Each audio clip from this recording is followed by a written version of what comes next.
ദുഷ്ടനെ എതിർക്കരുതെന്നും നിന്റെ വലത് കരണത്തടിക്കുന്നവന് ഇടത് കരണം കൂടി കാണിച്ചു കൊടുക്കണമെന്നും നിന്റെ ഉടുപ്പ് വാങ്ങിക്കുന്നവന് മേലങ്കി കൂടെ വിട്ടുകൊടുക്കണമെന്നൊക്കെ നമ്മളിങ്ങനെ സാധാരണ ഈ ലോകത്ത് ഒരിടത്തും പറഞ്ഞു തരാത്ത, നമ്മളെ അത്ഭുതപ്പെടുത്തുന്ന വിധത്തിലുള്ള അങ്ങേയറ്റത്തെ നന്മയെക്കുറിച്ച് ഓർമ്മപ്പെടുത്തും സുവിശേഷം. കുടുംബത്തിൽ ഇങ്ങനെ ഒരുമിച്ചിരുന്ന് പ്രാർത്ഥിക്കുമ്പോൾ ഓർത്താൽ മതി, ഇതൊക്കെ മനസ്സിലാക്കാനും പരിശീലിക്കാനും ഒരു മനുഷ്യൻ തുടങ്ങുന്നത് ഈ ഒരു കുടുംബത്തിന്റെ വട്ടത്തിനുള്ളിൽ നിന്ന് തന്നെയാണെന്ന്.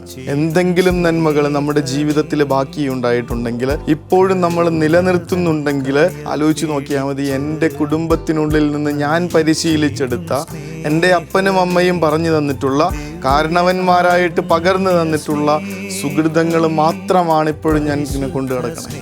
ഒരു ചോറിൻ്റെ വറ്റ് പുറത്തു പോയി കഴിഞ്ഞാൽ അതിപ്പോഴും പാത്രത്തിലേക്ക്, അത് എവിടെയാണെങ്കിലും എത്ര വലിയ ഫംഗ്ഷൻ ആണെങ്കിലും പാത്രത്തിലേക്ക് എടുത്തിട്ട് കഴിക്കുന്നൊരു ശീലമുണ്ട് എനിക്ക്.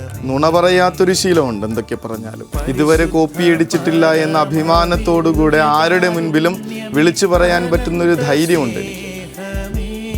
മനസ്സിലാക്കുന്ന ഒറ്റ കാര്യമുള്ളൂ, ഇതൊക്കെ വീടിൻ്റെ അകത്തളങ്ങളിൽ വെച്ച് അപ്പനും അമ്മയും ഒക്കെ പറയുകയും നിർബന്ധപൂർവം ശീലിപ്പിച്ചെടുക്കുകയും ചെയ്ത കാര്യങ്ങളായി.